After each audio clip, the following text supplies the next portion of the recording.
My family thought they could disrespect my wife and get away with it. This Christmas, I locked them in their own house and took their keys. The air in my parents' house was thick with the scent of pine needles and roasting turkey, a smell that was supposed to mean comfort and joy. But for my wife, Clara, it was the smell of a battlefield she was losing. This was our first Christmas together as a married couple, and I'd been so excited to bring her home, to fold her into the chaotic, loud traditions I'd grown up with. I was 22, she was 21. We were young, in love, and naive enough to think that love would be enough to smooth over any rough edges with my family. I was wrong. The rough edges weren't edges at all. They were spikes, and they were all aimed directly at her. It started with small things. My mother, a woman who prided herself on her perfect home, would follow Clara around with a coaster, sighing dramatically if Clara's mug even thought about touching a wooden surface. My father, usually a jovial man, suddenly became a monosyllabic grump whenever Clara tried to ask him about his hobbies. But the real master of the cold shoulder was my older brother, Mark, the golden child. Mark, who had just been dumped by his latest girlfriend, had decided to grace us with his presence, and the entire family was treating him like a wounded prince. Clara tried so hard. She brought a homemade apple crumble, her grandmother's recipe, which my mother tasted with a pained expression before declaring it a bit too sweet and pushing it to the side. She complimented my dad on his meticulously organized garage, and he just grunted and walked away. She tried to ask Mark if he was doing okay, and he looked right through her as if she were a ghost. Through it all, I was running interference, trying to be a buffer. "Mom, the crumble is delicious," I'd say loudly. "Dad, Clara was just asking you a question." But it was like trying to stop the tide with a teaspoon. The final crushing blow came late Christmas night. We were all yawning, stuffed with food and exhausted from the forced pleasantries.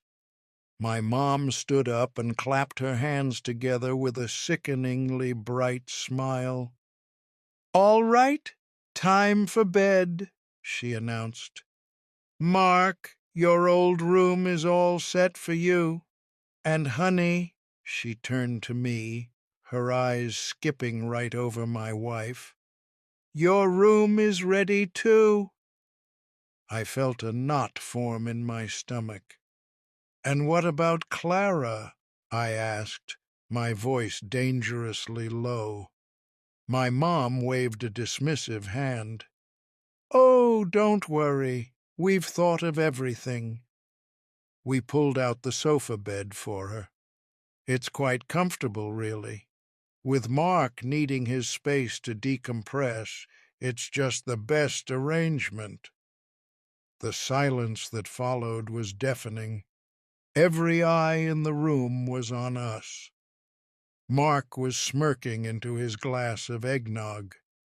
My dad was suddenly fascinated by a loose thread on his sweater. I turned and looked at Clara.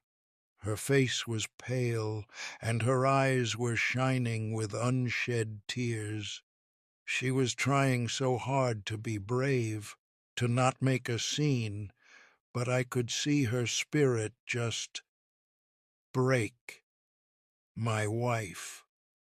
The woman I had promised to love and protect was being told to sleep on the couch in a house where she was supposed to be family, all so my 25-year-old brother could have his childhood bedroom to decompress. Something inside me snapped. A cold, quiet fury I hadn't felt in years settled over me. I didn't yell. I didn't argue. I just stood up, my movements calm and deliberate. I walked past my stunned mother, past my smirking brother, and went straight to the small wooden rack by the front door. On it hung several sets of keys, the keys to this house, the keys to the garage, the keys to their cars. Without a word, I lifted the heavy master ring, the one with every important key on it, off its hook. The metal jangled loudly in the silent room. My dad finally looked up, his brow furrowed in confusion. "Son," he started, "what are you doing?" I turned, the keys cold and heavy in my palm. I looked at Clara, who was watching me with wide, uncertain eyes. Then I looked at my mother. "You told my wife to sleep on the couch," I said, my voice flat and empty of all warmth. "So I'm taking the keys." I paused, letting the weight of the moment sink in, watching the smile finally slide off my mother's face to be replaced with shock. "And we're leaving, but you're not."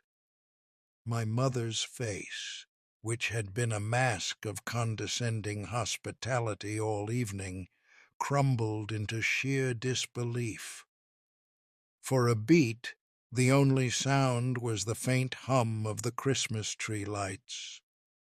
Then the dam broke. "Alexander, what is the meaning of this?"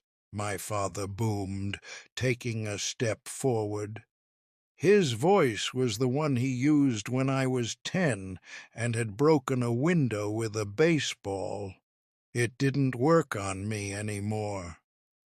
"You can't be serious!" my mother shrieked, her voice pitching into a hysterical register. "You're ruining Christmas!" "Over a sofa." "It's not about the sofa," I said, my voice still dangerously quiet. I turned to Clara, who looked like a deer caught in the headlights of an oncoming train. I held out my free hand to her. "Clara, coat, now." She hesitated for a fraction of a second, then seemed to understand. She scurried to the closet where our coats were hung, her hands trembling as she pulled them out.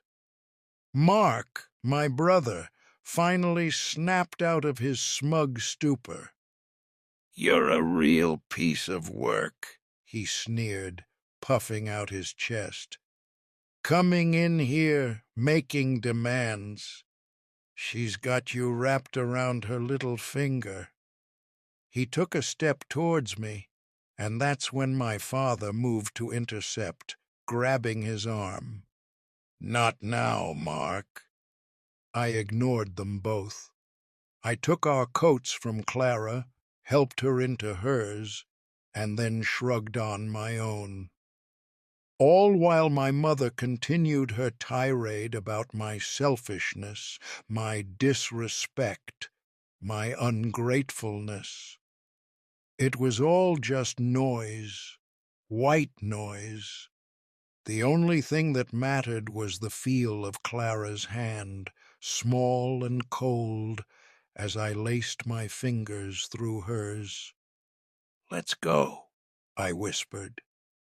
We walked to the front door. My family stood there, a frozen tableau of fury and shock. As I reached for the doorknob, my dad found his voice again. "You walk out that door, son. Don't you think about coming back."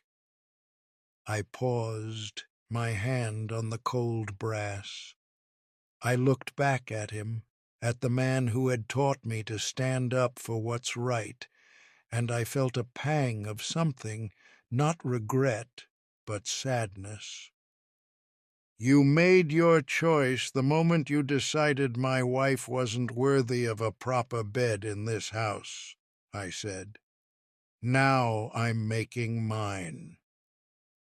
I pulled the heavy oak door open, leading Clara out into the biting winter air. The cold was a welcome shock to the system. I pulled the door shut behind us, the sound of my mother's wail instantly muffled. Then, with my family watching through the little glass panes on either side of the entrance, I inserted the key I'd taken into the deadbolt. I turned it. The lock clicked home with a heavy final thud that seemed to echo in the silent, snow-covered street. I saw my father's face contort in rage as he realized what I'd done. He lunged for the door, rattling the handle uselessly. We walked to our car in silence, the crunch of our boots on the fresh snow the only sound. We got in and I started the engine, the heater blasting to life. For several minutes, we just sat there, watching my family's silhouettes moving frantically behind their front window. Finally, Clara spoke, her voice a fragile whisper. "Alex, your keys, they're still in there, on the hook." I nodded, pulling away from the curb and driving slowly down the street, the house with its festive lights shrinking in the rearview mirror. "I know. But how will we get back into our apartment?" she asked, confusion warring with the shock on her face. "And you locked them in. You locked your parents inside their own house on Christmas." "They have phones," I said flatly. "They can call a locksmith.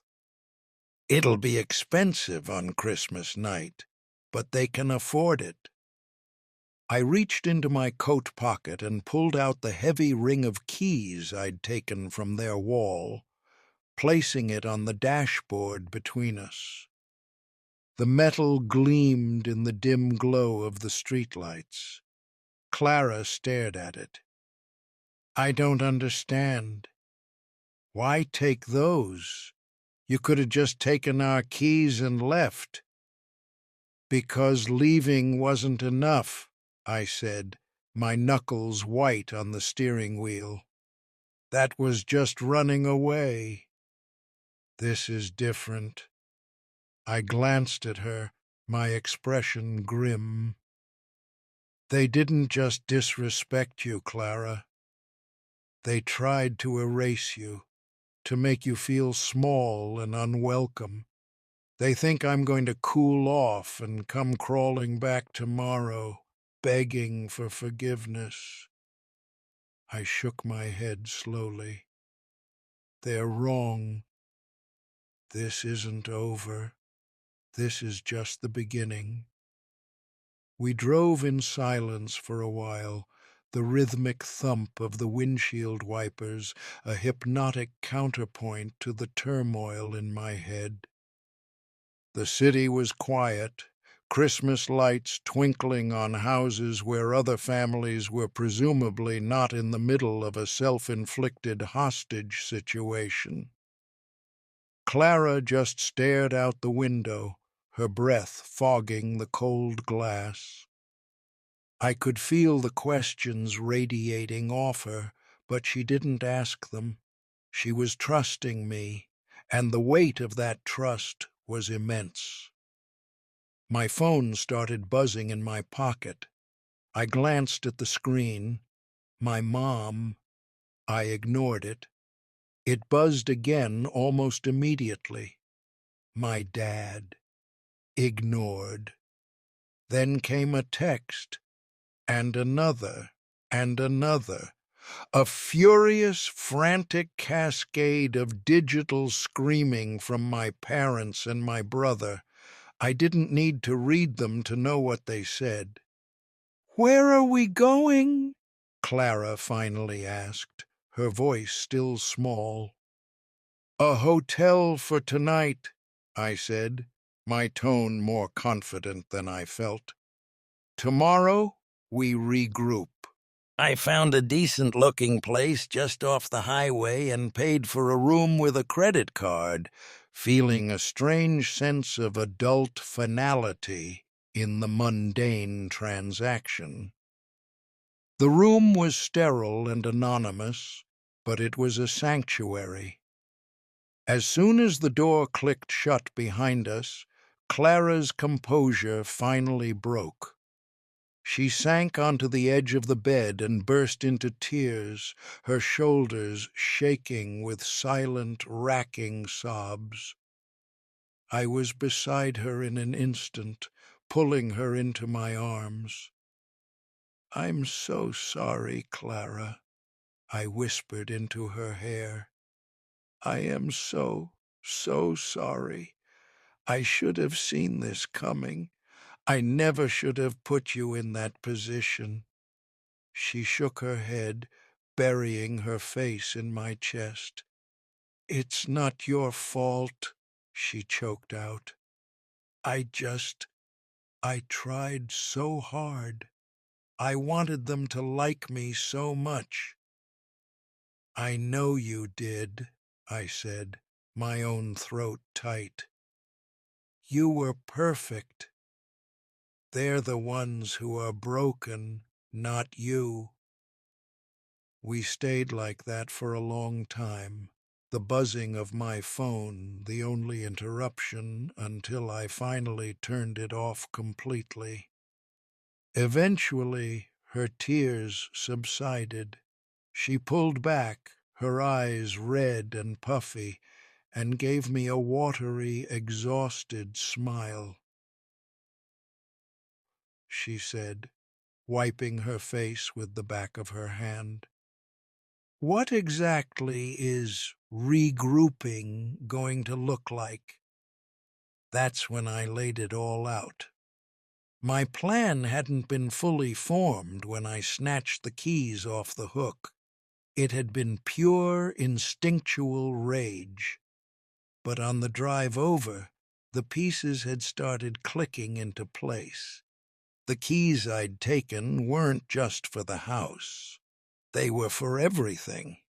The storage unit where my dad kept his prized and very valuable classic car. The safe deposit box at the downtown bank. The keys to the family cabin up at the lake, which was legally in my name as a graduation gift. "They think this is about a sleeping arrangement," I explained, my voice low and intense. "They think I threw a tantrum. They don't understand that this was the last straw in a long line of insults and disrespect they've shown you since we got engaged. They need to understand that you are not some temporary inconvenience. You are my wife. You are the new center of my family, and an insult to you is a declaration of war on me." Clara listened, her eyes wide. The exhaustion was being replaced by something else. A dawning understanding mixed with a little bit of fear. "Tomorrow morning," I continued, "I'm going to the bank. My name is still on the main family account as a holdover from college. I'm going to withdraw every penny I can. Then, We're going to the storage unit." "For what?" she breathed. A slow, cold smile spread across my face.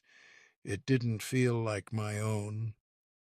"My dad loves that 1967 Mustang more than he loves my brother.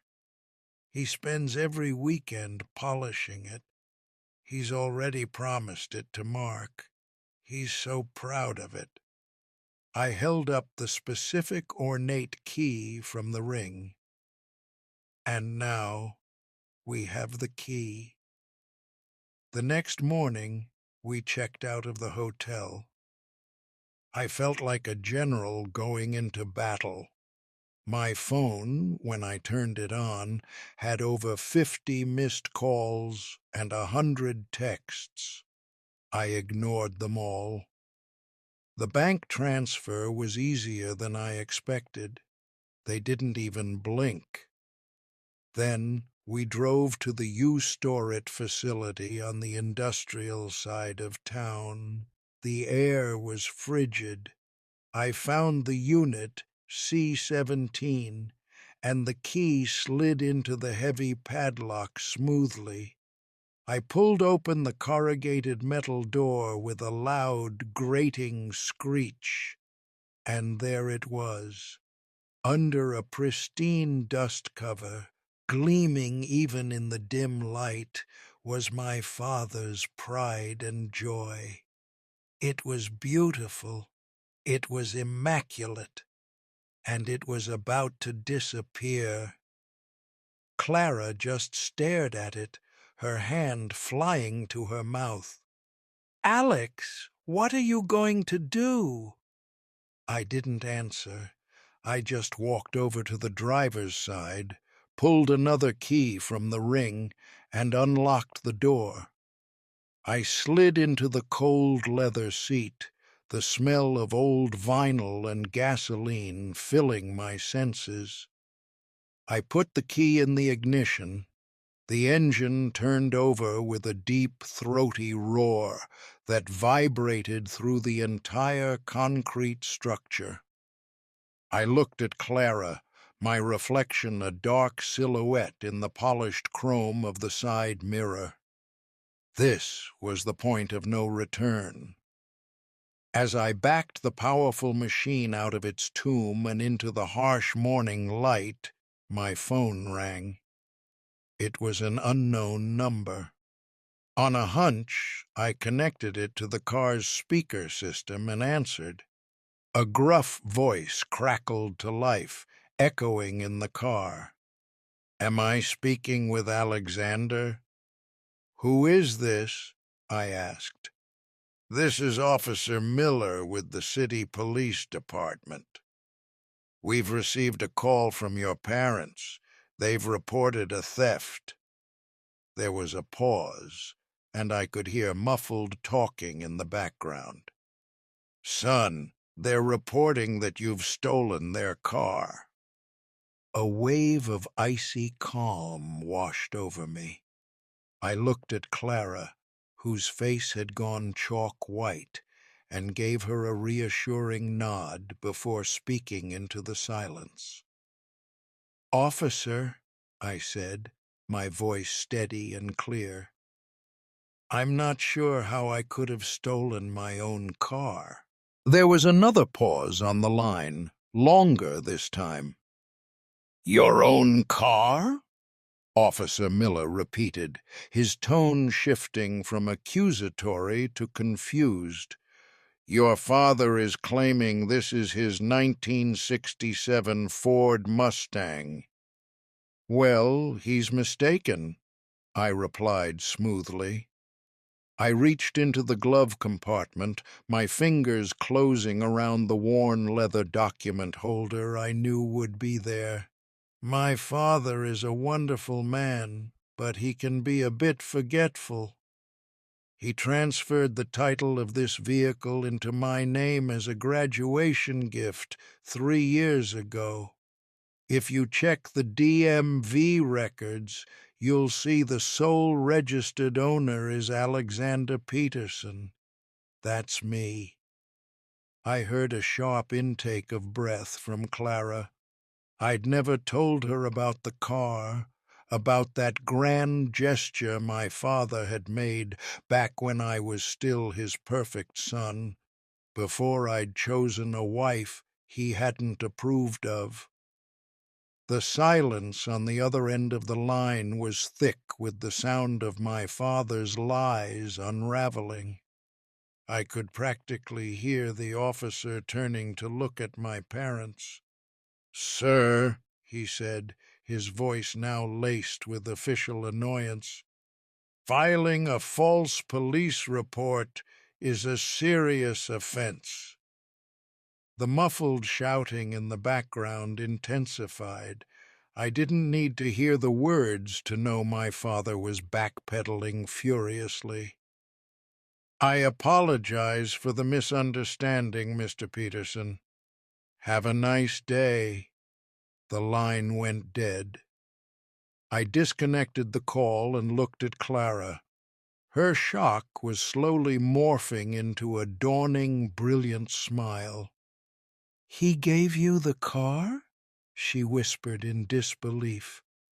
"He did," I said, a genuine smile finally reaching my own face.